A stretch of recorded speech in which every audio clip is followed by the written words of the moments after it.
Standardized testing. The test. Standardized testing. One of the most controversial parts of the American education system, standardized testing has been deemed both essential to progress and a major academic fail. While public opinion of the present towards standardized testing is mostly negative, this wasn't always the case. The institution was once created as a solution to bring American schools up to par with those of foreign nations, and the process was successful. Whether testing continues to be a solution is up for debate. Standardized testing, referring to the assessment of a student's abilities based on a series of processes or standards, originates from an ancient practice in 3rd century BC Han Dynasty China known as the civil service examination. This allowed laypeople to take governmental positions by judging them not based on class, as previously had done, but by test scores. This system spread throughout Asia into Europe, and by the early 19th century, a newly born United States of America was looking to reform its educational system and adapt similar practices. In Massachusetts, an influential individual was cooking up a plan that would change the American education system for years to come. Consider the ineptitude of many of our educational processes. Horace Mann, a Massachusetts-born politician, was elected to the newly created Massachusetts Board of Education in 1837. In the years following, he was highly critical of the U.S. educational state and thus enacted several reforms. Published in his complete Lectures on Education, Mann outlines his many grievances. The board are clothed with no power, either restraining or directory.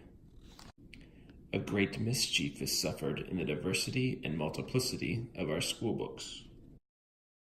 Mann is credited with many changes to the Massachusetts education system, including new schools for teachers, secondary school openings, and architectural improvements to schools, but most notably in 1845 he changed the system of assessment from that of a quick few-minute oral examination to the first ever written exams in the United States for 7 major reasons, notably consistency, extensivity, and objectivity. These tests had a wide range of success and began to attain notice from other states. In New York, the education system continued to fail miserably due to various corruption scandals through the Tammany Ring. A New York Times article of February 9, 1783 laments, "No one familiar with the public schools of the city will question the necessity of a radical change in their management." Soon after, along with the election of a more objective Board of Education, an integration of Mann's techniques was urged into place. Yet, by 1888, the people of New York were already becoming dissatisfied with the examination system. From the November 25, 1888 New York Times article, "It has been felt that much in American education is wrong because the stress has been laid upon the preparation for examinations. Although receiving some criticism due to those not accustomed to such changes, tests greatly improve the well-being and societal approval of education. Such improvements are detailed in length in Mann's Annual Reports on Education."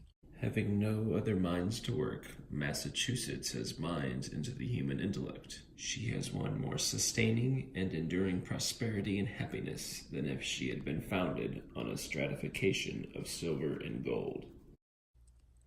Although clearly biased toward his own work, Mann's accomplishments were significant and were much expanded on for decades to come. By 1897, the wheels of the standardized testing movement were turning. A publication by Joseph Rice released the, quote, "official beginning of objective measurement of intellect," according to the 1947 Journal of Educational Research. Rice's "The Futility of the Spelling Grind" subjected 3,000 students at multiple schools to the same spelling test. By the early 1900s, despite some doubt of reliability, New York City was using wide-scale standardized testing. At the 1915 National Council of Education meeting, standardized tests were defended to the public, and the American Education Research Association, or AERA, was founded to further progress in the testing field. In 1926, the very first SAT, created by Carl C. Brigham, was administered to dozens of high schools as authorized by the College Board. Oscar Burroughs began publishing yearly national test reviews in the American Journal of Psychology known as Mental Measurements, as the testing industry and concept grew to be a large part of national education and the university acceptance process, especially as the First and Second World Wars completely altered the workings of American politics and economics. Testing also began to take on new purposes as the art was developed. In the 1950s, James Conant suggested using testing to create highly selective secondary schools, and when Title I was established in 1965 to aid lower-income schools, the Title I evaluating and reporting system began monitoring standardized testing to determine which schools to support. Unfortunately, with new developments in standardized testing came an increase in public disapproval of the institution. First came the rise of commercialized test materials starting in 1919, as pointed out by Buckingham in his speech to the National Education Association. The commercialization and monopolization of the testing industry continue to be growing grievances of mainstream arguments against standardized testing. With the rise of Nazi Germany in the 1930s came a great setback for testing. According to Alan Stopskoff, an education historian at the University of Massachusetts, in an interview for the podcast Backstory, what really accelerated was Nazi Germany. Hitler and the Nazis are referring to the pioneering work done in the United States around sterilization and immigration restriction and the use of the tests. And there was a sense of, oh my God, we haven't taken it this far. However, standardized testing quickly picked up momentum again in World War II in aiding women in finding jobs. Yet, as the industry gained momentum, so did friction against it, such that in 1983 a paper was published titled A Nation at Risk that listed numerous downfalls of the American education system as proven by standardized testing. Nevertheless, the average graduate of our schools and colleges today is not as well educated as the average graduate of 25 or 35 years ago. The negative impact of this fact cannot be overstated. However, in interpretation, this continued to fuel the push for more standardized tests to meet the expectations of other, more educated countries as outlined in A Nation at Risk. The issue was officially put into place on a national level in 2001 by George W. Bush, titled the No Child Left Behind Act, supported by those who wanted to keep the promise. The United States. And 14th, there's no place for our kids to be. Please call 1-800-96-PROMISE. We'll give you lots of ways to help our kids move forward again. No Child Left Behind detailed strict rules for the instating of standardized tests in every school to monitor progress, beginning in 2005 and ending with high hopes in 2014. Included were a series of consequences for schools for a lack of progress and improvement in literacy and arithmetic, as well as the, quote, unequivocal commitment to ensuring that every child can read by the end of third grade, from the Department of Education's executive summary. The program received heavy backlash and was not successful in its, quote, unequivocal commitment. While only 29% of schools in 2006 achieved full literacy rates by third grade, the rate grew to only 49% by 2011, while stagnating after hitting the admittedly still impressive 50%. In 2015, after 10 years of No Child Left Behind, the Obama administration officially replaced the act with the Every Student Succeeds Act. While the national government let go of most of the responsibilities regarding remediation of unprogressive schools, the states were required to maintain some form of accountability. Now, how is it that we can believe that a standardized test is what accurately measures student achievement? How can we believe that it measures student growth, that moment when the student's light bulb is finally lit? Aha! Standardized testing has received much criticism from many sources, including government programs that had previously accepted and promoted the institution, such as the American Education Association and the National Council of Teachers of Mathematics. The aforementioned AERA, American Education Research Association, formed to promote standardized testing, is now cautious in supporting the institution, wary of the, quote, intended and unintended effects of high-stakes testing.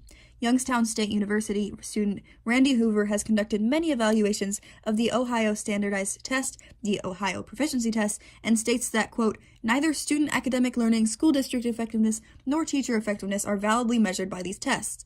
Rather, discrimination of socioeconomic status is often the major player in the performance. Also often criticized is the monopoly held by major test makers. In his TED Talk, Toxic Culture of Education, Joshua Katz makes a villainous comparison. I focus on Syndrome from The Incredibles. The supervillain's plan is to unleash a doom onto the world that only the supervillain can stop, thus gaining all the desired power. Now, this is exactly what happened in education in the 1980s and before, and then culminated in No Child Left Behind. Private education companies realized they could use public education, a multi-billion-dollar industry, to create a nearly endless stream of taxpayer money. The rise in standardized testing also poses questions about the effects on students' learning. According to a Griffith and McGee study, standardized testing relying on a minimum competency scale typically leads studies towards a simpler curriculum that avoids development of problem-solving, integration, and critical thinking skills in order to, quote, teach to the test. All of this is not to mention the negative health impacts standardized testing is having on students. Various associations and surveys have revealed a wide range of health issues that arise due to testing, such as, quote, stomach aches and vomiting, headaches, sleep problems, depression, attendance problems, and acting out, as well as sleep disorders. Standardized testing began with Horace Mann in the United States in order to provide aid to schools that needed it and brought the educational system up to competitive grounds with many of the greatest countries of today. Yet, as standardized testing became a larger institution, corruption set in. While Mann listed written standardized examinations as a solution in his lectures on education, it is clear that his original intentions have been overstepped. Whether Mann would approve of the current American educational system, we will never know. Since we have 15 minutes until recess, please put down your pencils and stare at the front of the room.